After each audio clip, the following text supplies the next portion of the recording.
আর এই যে মার্কেটে আইসা কিছুক্ষণ বসলাম।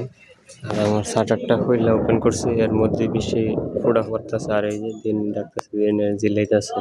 আর রাস্তার মধ্যে যে আসতে যে একটা জঙ্গল পড়ে রাস্তার, জঙ্গলটা এখন ওই ধানের পূজা নিয়ে যে ধানের বস্তা নিয়ে যাওয়া লোকেরা আসা যাওয়া করছে অনেক বেশি বেশি। আর এই জায়গাটার মধ্যে আব্বা কতদিন আগে লাভের বিচি লাগাইছিল, বাইসনা দিছিল, দেখাইছিলাম আপনাদেরকে। আর এইখানে আমাদের কবুতরটি আছে, একটা, দুইটা, তিনটা, চার, পাঁচ। Hey guys, welcome to my new vlog. আজকের ব্লগটা স্টার্ট করতেছে সোজা আমার ঘর থেকে। বর্তমান ঘরের পর অবস্থা হচ্ছে কিছুটা এরকম, জিনিসপত্র আওলা বিছানা, মশারি টাঙানো ও গোছানো। তো মাত্রই জ্বর থেকে শরীর সুস্থ হয়েছে হালকা, একবারে ক্লিয়ার হয়েছে না এখনো। তো ঘুম থেকে ওইটা ফ্রেশ হয়ে গোসল দিয়ে রেডি হইলাম। তো দেখি ঘরে কি বানাইছে, খাওয়া দাওয়া করে তারপরে মার্কেটের দিকে চলে যাব। আর গাইস, এখন দুইটা ভাত দেশি মুরগির তরকারি দিয়ে সেরে খাইলাম। এখন বের হয়ে গেলাম বাড়ি থেকে। তো বর্তমানে বাড়ির বাইরের পরিবেশটা হলো এরকম, গাছগুলা যেমনি আছে এমনি পড়ে আছে। এই জায়গার মধ্যে মুরগা আদার করতেছে। আর এই জায়গার মধ্যে মাত্র ওই 6-7টা ডুফিয়া ছিল, এটি উড়াল দিয়া ওই গাছ এই গাছে আর এই গাছে চলে গেছে। মানুষ দেখলে ডুফিগুলা থাকে না, ওই ডাকতেছে শোনেন, এই উড়াল দিয়ে দিছে। তো আর দেখতেছি না কোনো পশু পাখি। তাছাড়া সবকিছুই নর্মাল। তো এখন চলে যাবো বাড়ির সামনের দিক দিয়ে। সামনের দিকে এখন ওই ধান কাটার মেশিনটা চলতেছে, এই দুইখানি ক্ষেত দূরত্বে। তো সামনের দিকে যাই, এই দিক দিয়ে রাস্তা দিয়া সোজা চলে যাব। আর এই দিক দিয়েও যাইতে পারবো, কিন্তু মাঝখানে একটু কাদা পড়বো, মাঝখানে একটু কাদা পারবো। এমনি গোসল দিয়ে একদম ফ্রেশ হয়ে বের হয়েছি, একটু অনেক করে ফেক পারার কোনো দরকার নাই। আর এইখানে আমাদের কবুতরটি আছে, একটা, দুইটা, তিনটা, চার, পাঁচ, ছয়। আর ওইটার ঘরের ভিতরে আছে, আরো অনেক ঘরের ভিতরে আছে, গাছের উপরে আছে। এই যে উড়াল দিচ্ছে। তো সবগুলা কবুতরই আমাদের অনেক পুরনো, 4-5 বছর হয়ে গেছে। আর ওই যে মেশিনটা দুইখানি তিনখানি ক্ষেত দূরত্বে ধান কাটতেছে। যে জমিটা ধান কাটতেছে এটা ওই আপনার মার্কেটের আনিস ভাই করছে। তো কইরা গেছে গে, দৌড় মাইরা ক্ষেতের ভিত্তে।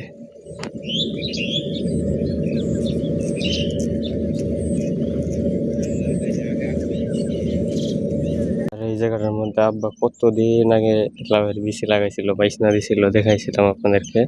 মনে হয় প্রায় 20-25 দিনে যাবো, এতদিনে এই যে লাভের চারাটা বের হয়েছে। বের হয়ে এই যে বাইতেছে আস্তে আস্তে। আশা করি আর 1 মাস পরে হয়তো বা লাউয়ের ফুল ফুটবো বা লাউ আসতে পারে আর কি। এখন যেহেতু বৃষ্টি বাদল হয়েছে, মাটির মধ্যে অনেক রস আছে, তাড়াতাড়ি হয়ে যাবো আশা করি। সামনে ওই আরেকটা আছে, শুধু একটা না, 3-4 জায়গার মধ্যে লাগাইছে। এই যে এই জায়গাতে একটা, এই জায়গার হিডা বাইরে গেছে সামনে একটা, এই হিডাও বাইরে বাওয়ান শুরু করছে, বাইতেছে। এই যে নিচে প্যানা টেনা সালি টালি দিয়ে দিছিল, এই যে বাইতেছে। আর রাস্তার ডুবা দেখতেই পারতেছেন, বইরা একবারে সমান সমান হয়ে আছে। পানিগুলা নষ্ট, পচা গন্ধ করে পানির মধ্যে। দেখুন যে রাস্তার সাইডে যে মরিগুলা রাখছে ধান কাটটা, অত দূর পর্যন্ত এই জমির এটির দিকে একটা ওই পচা গন্ধ ছুটছে। ওই নাইলা কাটটা, নাইলা শুকাইলে যেমন পাটের একটা গন্ধ ছুটে, গ্রান ছুটে, ওই রকম একটা পচা গন্ধ ছুটছে। আর গন্ধটা একটু গরম গরম টাইপের, ফার্স্ট দিয়ে আইলে শরীরের মধ্যে একটা হিট লাগে। এই গন্ধটা নাকে লাগছে পরে মনে হইতেছে যে না, গৃহস্থীরা কৃষকরা গৃহস্থী করতেছে বা গৃহস্থী আছে, এরকম কিছু একটা মনে হইতেছে যখন গন্ধটা নাকের মধ্যে লাগছে। এতদিন বোঝা গেছিল না যে ধান কাটতেছে। আর এই যে এই জমির বনটা একবারে পচে গেছে শেষ, এইবার সব জমির বনই একবারে বাদ। আর এই কিছু বন এই জায়গায় শুকাইছে যারা, আর এদিক দিয়ে আরো মরি আছে। বৃষ্টি নেমে আছে গা, ভালা সালা বৃষ্টির ফোঁটা পড়তেছে। এই যে বেশ ভালা সালা বৃষ্টির ফোঁটা পড়তেছে, ভালা দিন। হ্যাঁ, এই যে ভালা সালা বৃষ্টির ফোঁটা পড়তেছে। এটা কোন ধরনের বিষয় হইলো বুঝলাম না। তাড়াতাড়ি করে যাই, কারণ কি বাড়ির যাবো না রাস্তার দিকে যাবো বুঝতেছি না। হ্যাঁ, বৃষ্টি নেমে গেছে গা, তাড়াতাড়ি করে যাই গে। এমনি তো বৃষ্টি নামার কোনো কথাই ছিল না। দেখেন দিনের অবস্থা, দেখেন একবারে ক্লিয়ার, একবারে ক্লিয়ার দিন। হ্যাঁ, পালা সালা বৃষ্টি নেমে গেছে গা, একবারে ক্লিয়ার দিনের অবস্থা। খাস করে বৃষ্টি নেমে গেছে গা। এই অবস্থার কারণে তো কৃষকরা এবার ধরা উন্নতি নাই, কোনো দিনের কোনো আবহাওয়া বোঝা যাইতেছে না। আর রাস্তার মধ্যে যে আসতে যে একটা জঙ্গল পড়ে রাস্তার, জঙ্গলটা এখন ওই ধানের পূজা নিয়ে যে ধানের বস্তা নিয়ে যাওয়া লোকেরা আসা যাওয়া করছে অনেক বেশি বেশি, জঙ্গলটা একটু ক্লিয়ার হয়েছে। শুধু হাঁটা চলার রাস্তাটাই দেখেন এখন মোড়া হয়ে গেছে। আর ধানের গুছি কাইটে কাইটা এই জমির থেকে না কোন জমির থেকে কাইটে এটাতে হইতে পারে রাস্তার সাইডে এনে রাখছে, এই যে সামনের সাইড দিয়ে রাখছে। এই জঙ্গলের লাগে দেখা যাইতেছে না। আর অনেকগুলা কামলা ওই সামনে হেন বসে আছে, 8-10 জন সম্ভবত ওইখানের জমিটি দাইব। তাছাড়া এখন বন্ধের মধ্যে ধান চুরবো আমরা, আমাদের বাড়ির সাথে ধান চুরার ব্যবস্থা করতেছে, আজকে চুরবো। তাছাড়া বন্ধের এই সাইড দিয়েও ধান কাটতেছে। হ্যাঁ, এদিক দিয়ে কামলা দিয়ে কাটে, এদিক দিয়ে মেশিন আমি দেখি না বেশি আসতে। এদিক দিয়ে সবসময় মনি কামলা দিয়ে কাটে, কারণ মনি কামলা দিয়ে কাটলে কি হয়, একবার ধান আর বন সব পূজা বয়া বাড়িতে নিয়ে দিয়ে আসে। এই জায়গার মধ্যে আবার কি কোরআনা সোহল রোদ দিছে, তামসা ম্যাজিক ম্যাজিক, আমরা দিক দিয়ে ম্যাজিক শুধু। হ্যাঁ, আবার গই দিছে না ক্যারেটের মধ্যে আবার কি বন, শুধু ম্যাজিক।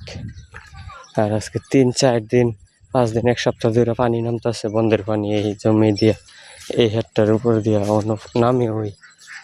হ্যাঁ, পানি নামতে নামতে দেখেন ভাঙে গেছে গা মাটি, পানি নামতে নামতে মাটি ভাঙে গেছে গা। ধানের অবস্থাতে এনে একটা নষ্ট হয়ে গেছে ধান ক্ষেত। এরপরে পানি নামতে আছে, অত পানি যে কই চাইতেছে আমি দিয়ে বুঝতেছি না। হ্যাঁ, আর তো বন্ধের মধ্যে আমি পানি দেখি না, মাটির তলে তুই আয় নতুন করে না কুইটাই যাচ্ছে বুঝতেছি না। দিনের অবস্থা বেহাল, আর রাস্তার মধ্যে বন লাইরে একেবারে অবস্থা টাইট করে লাইতেছে। হ্যাঁ, মানে রাস্তা দিয়ে এখন হাঁটন যেত না, পাহাড়ের মধ্যে বন লাগিয়ে যাবো। রাহেত বাড়ি অন্য অন্য জায়গা রাখা রাস্তার মধ্যে বন লাড়তেছে, এখন গাড়ি যাইতে অসুবিধা, মানুষের চলাফেরা করতে অসুবিধা। তাছাড়া রাস্তা ক্লিয়ার থাকলে দেখেন কত সুন্দর লাগে, হাঁটলে কত আরাম লাগে। রাস্তা যত ক্লিয়ার থাকবে মানুষের চলাফেরা করতে তত সুবিধা হইব। এই দিনের অবস্থাটা বুঝি না, এই যে মাত্র আবার রোদ উঠে গেছে। হ্যাঁ, ওই দিক দিয়ে একবার অন্ধকার, আর এই দিক দিয়ে একেবারে রোদ। সারা বন পাড়ি দিয়ে আইসা যখন এই জায়গাটা দিয়া যাইতেছি গাছের তলা দিয়া, তখন ঘুমে ধরতেছে, একটা ঠান্ডা বাতাস লাগতেছে শরীরের মধ্যে, একটা ঘুম আসতেছে, ফিল আইতেছে ফিল। আর এই যে মার্কেটে আইসা কিছুক্ষণ বসলাম, আর আমার শাটারটা খুললে ওপেন করছি, এর মধ্যে বেশি ফোড়া পড়তেছে। আর এই যে দিন ডাকতেছে, দিনের জিলাইতেছে, যে কোনো সময় বড় বৃষ্টি বা বড় মেঘ হইতে পারে, আবার সম্ভাবনা আছে। কইতে কইতে মেঘের স্পিড পাওয়ার আবার বাড়তেছে। তো কিছুক্ষণ এই জায়গায় রেস্ট করি, তারপর আমি চার দোকান তো বন্ধ করলে একটা চা খাবো, তারপরে একটু ওই দিকে যাবো, একটু হাঁটা চলা করার জন্য একটু হাঁটতে যাবো। তার আগে দিকে দিনের অবস্থাটা ভালো হয় কিনা। এখনো করে প্রচন্ড জোরে বৃষ্টি নেমে গেছে, আস্তে আস্তে শুধু বাড়তেছে। আর বন্ধের মাঝে যারা জমি ধান দাইতেছিল, হ্যাঁ, ওই যে ওরা দৌড়াদৌড়ি করতেছে। এখান থেকে ক্যামেরাতে দেখা যাইতেছে না, কিন্তু খালি চোখে দেখতে পারতেছি আস্তে আস্তে বৃষ্টির পাওয়ার বাড়তেছে।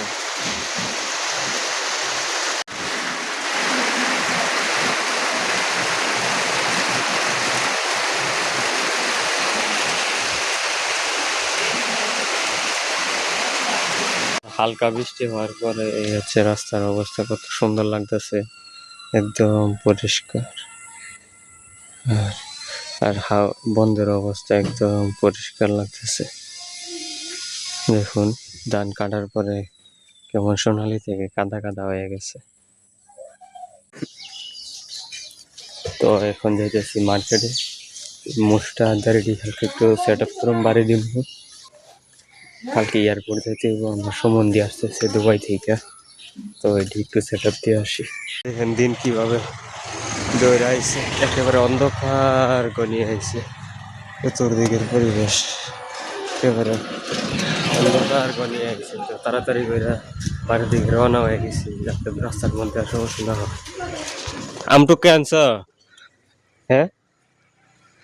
আর এই অন্ধকার আর তুফানের মাঝখান দিয়ে পোলাপান বাড়িতে আমটুকাই নিয়ে সিফা সাফার ভিতরে আমটুকা দেখা যায় না, হঠাৎ করে সিপার থেকে বাইরেছে। আমি ভাবছি ক্যাটারে করে দিয়ে পোলাপান। আজকের ব্লগটা এই পর্যন্ত, ভালো লাগলে লাইক কমেন্ট শেয়ার সাবস্ক্রাইব করে দেবেন। Thanks for watching, by.